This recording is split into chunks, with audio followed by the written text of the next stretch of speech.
First of all, Nuno, I just want to make sure you can hear me. Is my sound levels okay for you? Yeah. Sorry, I was okay. Now, sorry. Hello. Hey, how you doing? Good afternoon, first of all, man. If you could just give us a fitness update of the squad, just going into this weekend's game. Obviously, I know some of the long-term injuries of Johnny and Pharrell, but just give us an overall fitness of the rest of the squad as well.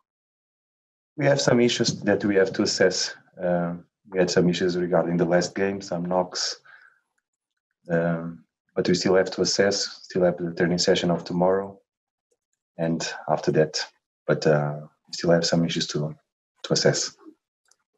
You fared very well against West Ham. You've actually won your last 4 games against West Ham, twice at the London Stadium as well. I just want to understand from your perspective, how do you view, or why do you feel like you've done so well against West Ham in recent games? Because we play good, we perform well. All these things, I think we made good performances, equally in London and here. But we know that tomorrow is going to be totally different. The new game, new challenge.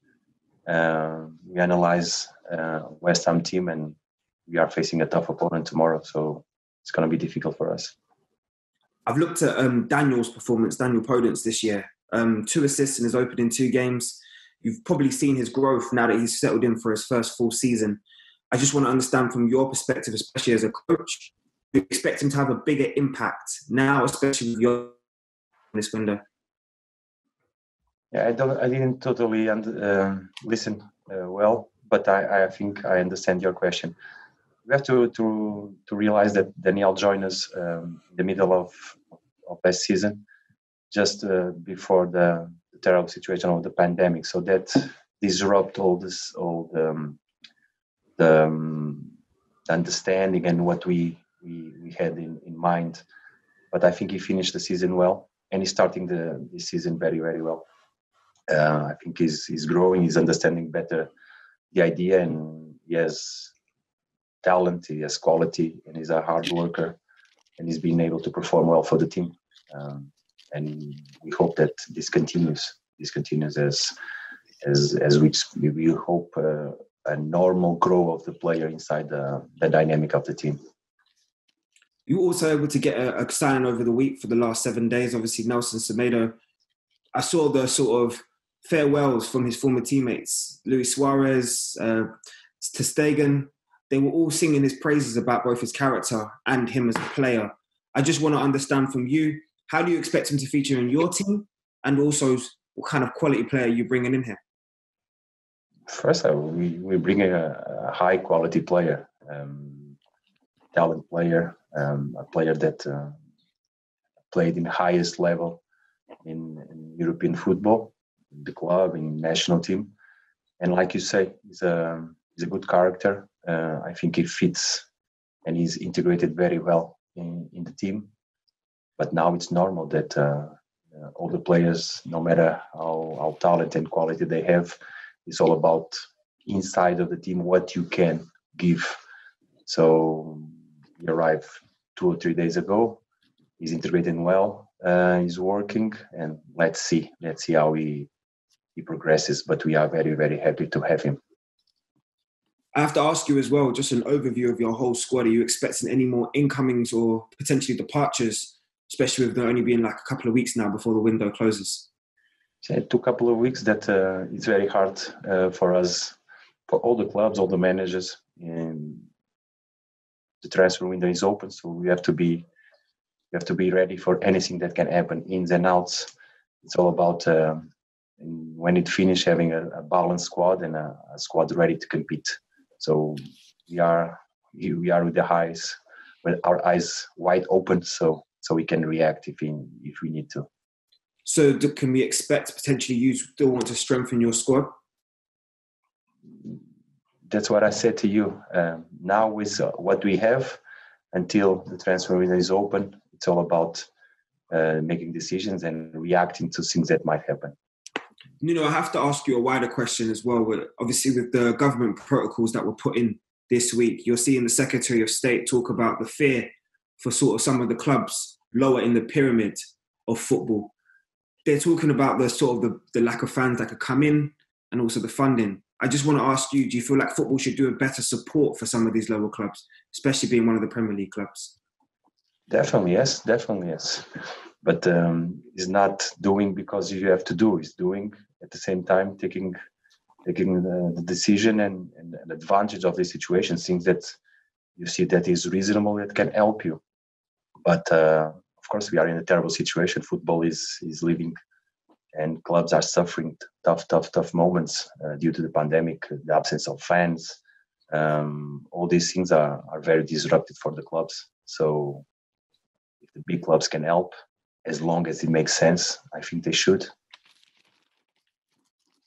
My final question to you, do you feel like you should get maybe more clarification from the governing bodies as to the direction that the big clubs could give maybe some of the lower clubs? We need better clarification from the government and from the Premier League regarding the protocols. All the managers, the clubs, the footballs it's tough for us. It's tough for us because you get tested. For example, in our case, we were tested today. We don't know the results. We are preparing a match on the Sunday, and we still having the stress of the final result. If we can use the player, if we cannot use the player, it's a very stressful situation. And regarding the test, regarding our life, we are living in a bubble. That every time that the fan addresses you for a photo or for signing something, you have to keep the distance. You are sometimes not polite to people. It's very difficult. It's very, very difficult and disruptive in terms of preparation and planning, because you don't know what can happen after the test comes, after the result of the test. So better clarifications, faster results of the tests, that would help immensely all the teams. So we can proceed and not having these problems that can happen, because after that, unfortunately, everybody will start complaining and finding different excuses for different situations that I think with better clarification, we will avoid in the future problems. Thank you so much, Nuno. Good luck this weekend. It was a pleasure. Thank you. Hi, Nuno. Afternoon. Hello, Pete. Hello. Can I just ask you, with Nelson Semedo, what advice or warning do you give to a player coming to the Premier League who's come from a league like La Liga in Spain? What do they need to know? That they're going to compete in the highest level of football against the best teams around. So it's not an advice, it's a simple communication saying that this is a new challenge that will require the best of you. Are you scared about putting him straight in against West Ham, or would you welcome him to play? That's things that we have to assess, that we have to decide. We still have one more session, and after that we'll decide. How do you see him and Adama Traore working together? Because seemingly you would have the speediest right-hand side in the Premier League. Let's see if they can put all the speed inside of the dynamic of the team. But football is not about speed. It's about lines of the ball. It's about organization. It's about all these things. Then comes the individual characteristics of the player. But he started working with us 2 days. The complicity and the societies will come later on for sure. What's your philosophy going into this game against West Ham, knowing you've beaten them 4 times in the Premier League since you came back up, but having lost to Man City but played so well? How do you convey that to the players? Our philosophy is simple. It's each game at a time. The approach is always the same. Try to find the better preparation as you can. Give the more details that you have of your opponent. Our philosophy is simple: compete. Don't think about anything else. Action after action, inside of the game, compete. This is our philosophy since day one. As a club, were there any concerns when you found out that West Ham's head coach, David Moyes, had contracted COVID-19 and also 2 of his players? What steps did Wolves take before agreeing to play this game? No, we are not concerned. Me personally, I wish David Moyes the fastest recover as he can. Also, of these players that are infected, And what happened to West Ham can happen to any one of us as a club and as a squad. And it's tough. It's tough when you are preparing a game and you see that you cannot count to certain players, and you yourself you cannot be on the touchline. It's tough. But in our point of view, we are not concerned about anything regarding this game. We are confident and we trust the authorities to keep things healthy and safe for us. Just finally from me, we've all had to readjust again this week as a result of the pandemic. How does it affect you and your players? Do you have to be mindful? A lot of people can get anxiety in times like this. It's quite stressful. How have you had to adapt? We have to adapt, and we have to keep the same message since the beginning of the pandemic. Let's take care of each other. Let's protect each other. Let's respect all we have to respect, because we live inside of a bubble. It's about trust in ourselves that we can behave as normal as possible.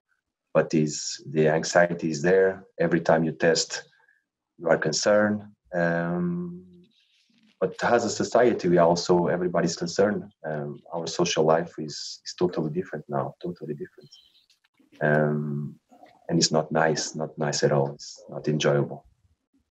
Thank you, Nuno. Thank you. Nuno, just going back to your own tests, you said that the test took place today. Do you do them every Friday, and then when do you usually get the results? We do it 2 times a week. Sometimes it depends on the game, on the schedule of the training sessions, and we try to adapt so we can be tested 2 times a week. Yeah. How disruptive do you think it's been to West Ham this week? I mean, they only found out on Tuesday just before that game, and obviously they've still got the manager and 2 players who are unavailable. Yeah, very disruptive, and can happen to anybody. Now is West Ham in this situation. It was City. We ourselves we had issues with the virus. It's very disrupted, and there's always this fear that if some of us has a problem, how far this contact or infectious can spread inside of your group. So it's difficult. It's difficult. Everybody knows that. In the EFL, there isn't compulsory testing now, whereas there was at the end of last season. Do you think that there should be? Because that might have avoided the problem with Leyton Orient not playing Tottenham and they're not playing Walsall tomorrow, and if they possibly spread it to other Premier League squads. Should all the Football League be testing every week like the Premier League?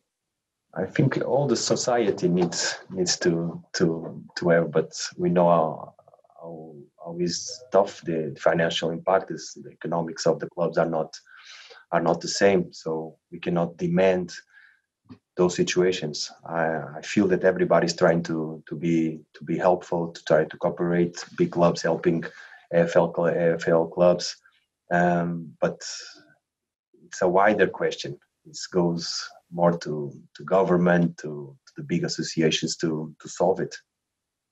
Nuno, thank you. Good luck. Thank you. Mike, do you have any questions, sir? Can't hear you, Mike. I don't know, because you're not on mute. It's a bit strange. No.